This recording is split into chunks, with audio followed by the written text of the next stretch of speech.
வணக்கம் நண்பர்களே. புதிதாக மாந்திரீகம் பழகிறவங்களும் சரி, மாந்திரீகம் செய்கிறவங்களும் சரி, இந்த ரகசியத்தை தெரிஞ்சுக்கங்க.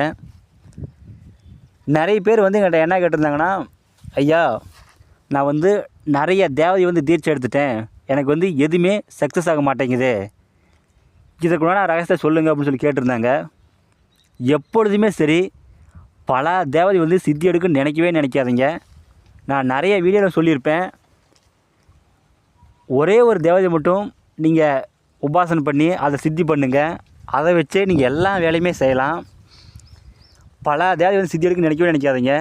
நிறைய பேர் யூடியூப்பில் சொல்லுவாங்க, நான் குரலை கொடுக்குறேன், குடிச்சாத்தான் கொடுக்குறேன், 64 எச்சினி கொடுக்குறேன் அப்படின்னு சொல்லி நிறைய தேவதை கொடுக்குறேன் அப்படின்னு சொல்லுவாங்க.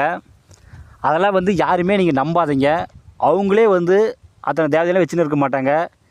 அதெல்லாம் உங்களை ஏமாத்துற கதை. ஏன்னா நீங்கள் மாந்திரீகம் பழகிற ஆர்வத்தில் போய் அவங்ககிட்ட போய் ஏமாந்துடுறீங்க. இந்த ரகசியமெல்லாம் தெரிஞ்சுட்டு நீங்கள் மாந்திரீகம் பழகுங்க.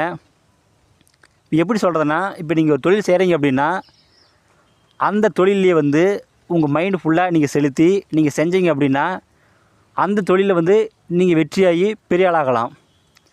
அதை விட்டுட்டு பல தொழில் செஞ்சீங்க அப்படின்னா, எந்த ஒரு தொழிலுமே நிரந்தரம் இல்லாமல் போயிடும். அப்புறம் எதுவுமே நமக்கு வெற்றியாகாது.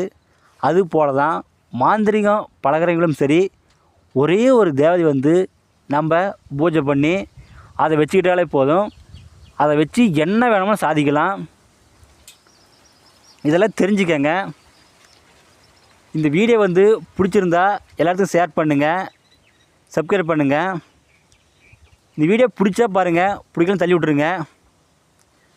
மாந்திரீகத்தில் உங்களுக்கு எந்த டவுட் இருந்தாலும் சரி, எனக்கு ஃபோன் பண்ணி கேளுங்க, கண்டிப்பாக நான் சொல்கிறேன். நன்றிங்க.